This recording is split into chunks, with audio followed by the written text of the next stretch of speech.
Amigas, amigos, el festejo de los morenos. Y qué bueno que tengan que festejar. De hoy en adelante, la derrota de el PAN, el PRI y de Xóchitl Gálvez es total. Xóchitl, desde que se dio felicitó a Claudia Sheinbaum y con el candidato a la Ciudad de México, Taboada, también reconoció vamos a decir, su derrota y desapareció. El PRI y el PAN han desaparecido. Desde antes decía yo que el PRI y el PAN no servían para nada. Marquito y AMLito cayeron paraditos. ¿Por qué? Porque van al Congreso Federal y van a tener fuero, ahí van a estar. Xóchitl se va a reintegrar al Senado y toda Curiosamente, los morenos no han festejado como festejaban antes. No hay alaracas, no hay músicas, no hay cohetes, no hay anuncios espectaculares. Se portan de una manera muy prudente, muy sencilla. Entonces, pues quiere decir que algo no está bien. Hoy que tuvo su comida la discípula preferida con su profesor, pues sacó algunas iniciativas que ya las había dicho Xóchitl, como a las mujeres, darles una ayuda de los 60 a los 64 años. Y esa ayuda es porque a los 65 pues ya les dan su ayuda más importante.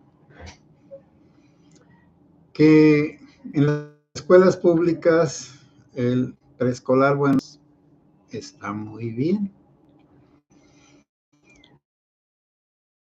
pero que va a haber o destruir al Poder Judicial, bueno, eso ya es otra cosa. Y creo que en estos 2 meses y 20 días pueden suceder muchas cosas porque todavía está el Congreso anterior, que ese ya no sirve para nada en realidad. El que sirve es el nuevo, que entrará en funciones en septiembre. Pero mientras la discípula preferida del profesor, pues ella se muestra sumisa, comprensiva, elude los temas candentes, como eso que le dijo el profesor, como políticos, que seguramente pues sí los va a aceptar para poner al altar Andy como candidato. Y también la discípula del profesor, pues dijo que ella no pretende la reelección perfectamente.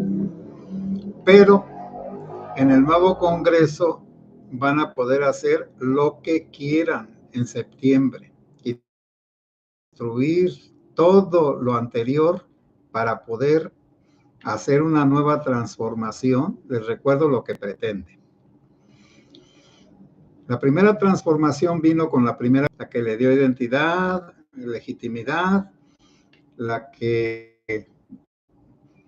rigió cómo se iba a gobernar y quiénes eran ciudadanos y quiénes eran gobernantes.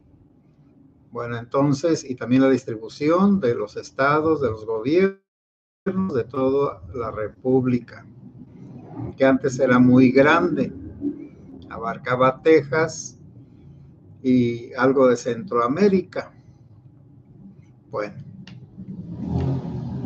la educación y sobre todo la protección de los pueblos indígenas, pero que los liberales hizo que esas acciones de la emperatriz Carlota fueran olvidadas y apropiadas por los liberales, pero no tanto porque pues no mantuvieron las reformas que había hecho la emperatriz, y además fue porque era el cambio de régimen en la nueva constitución, separación entre iglesia y Estado.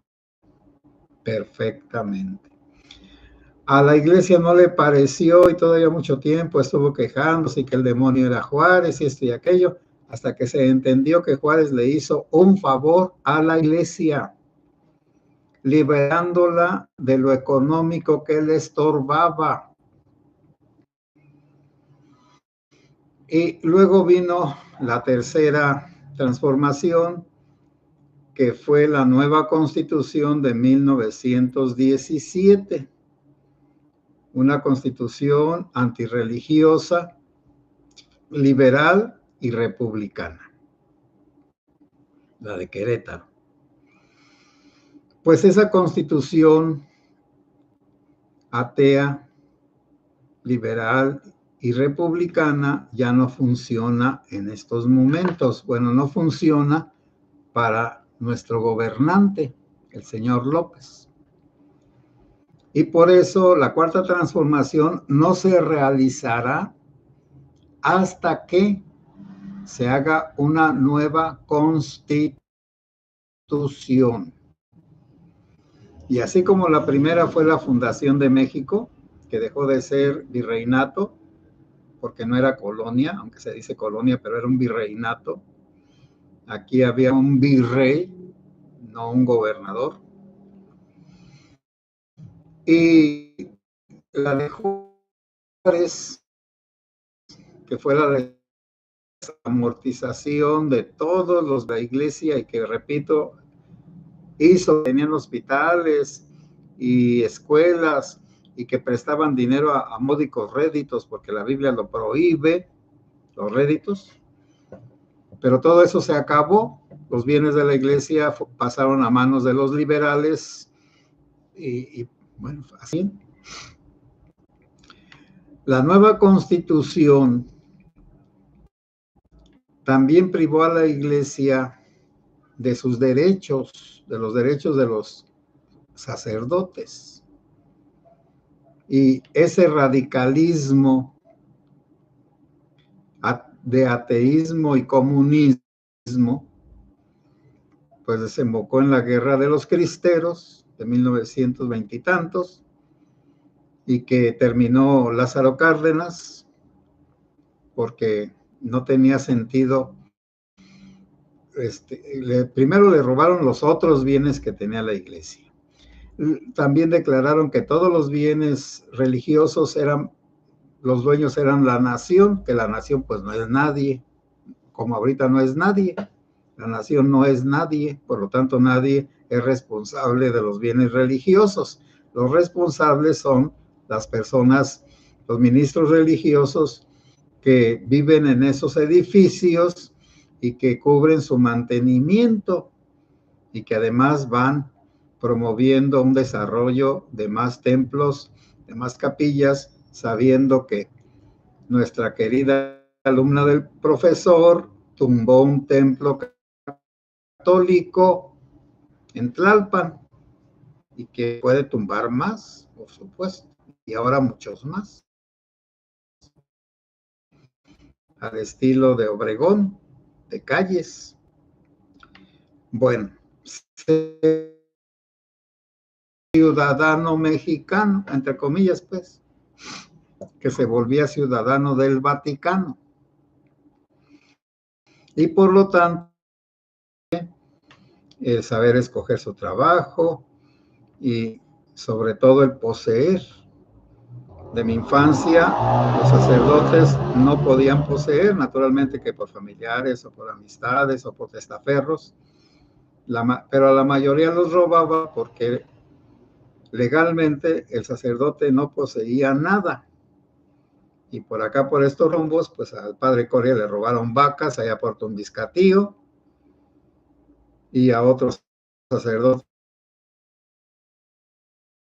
los puercos, porque aquí pues es una diócesis que tenían los sacerdotes de hace 80 años o 90, pues eran bienes agrícolas.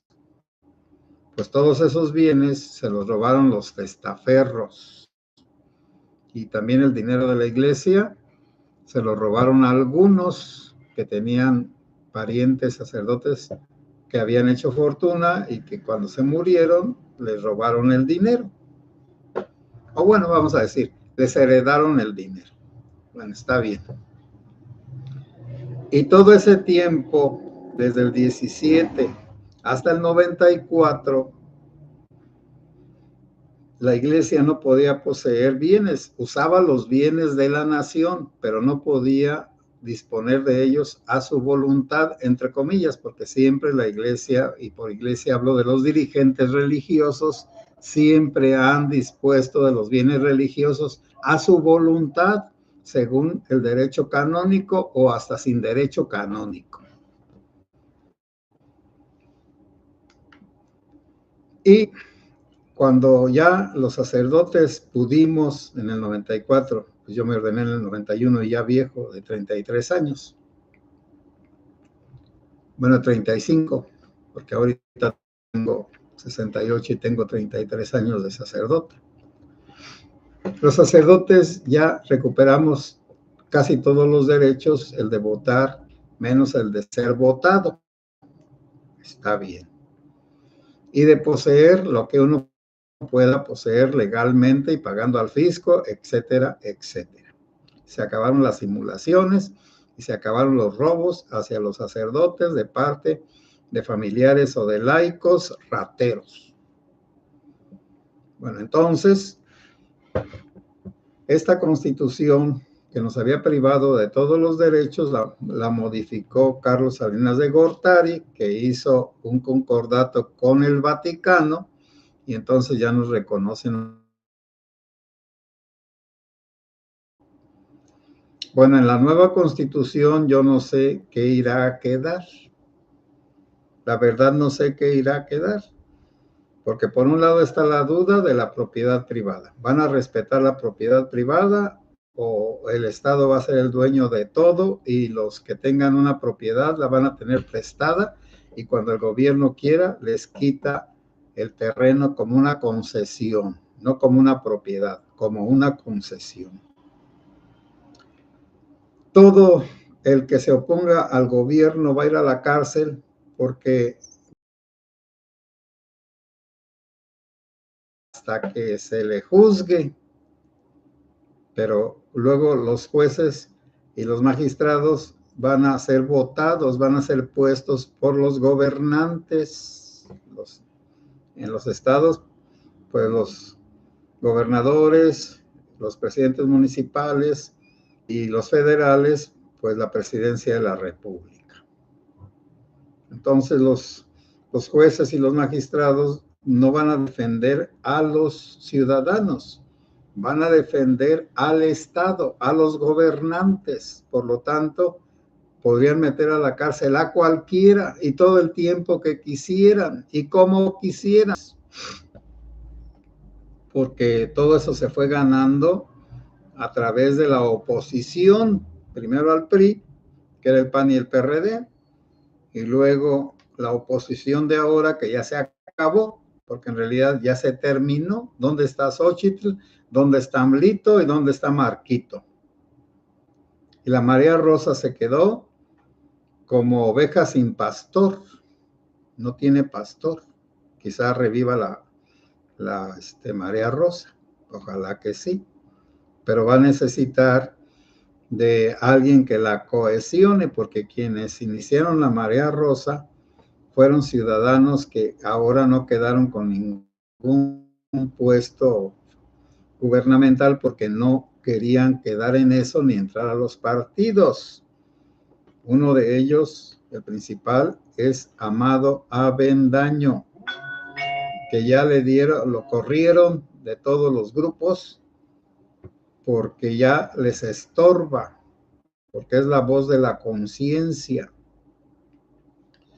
Y los canalitos opositores bueno, vamos a tener 4 meses para que en realidad son 110 días para seguir funcionando, porque luego pueden los gobernantes suprimir los medios de comunicación que gusten y cómo gusten y donde gusten.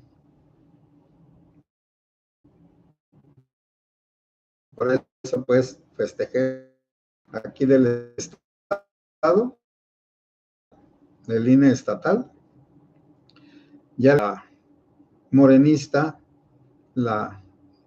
el certificado de que ella ganó las votaciones, pero se cayó el sistema cuando él, que estaba por la oposición, tenía más de 2,000 votos y la del gobierno tenía 1,000 y tantos. Bueno, pues ese es el nuevo sistema, esa es la nueva 4T, esa es la 4T, ya empieza ahí. Y esta semana hubo 281 asesinados en el fin de semana, sábado y domingo, en toda la República, que es el número más alto de este año, 281.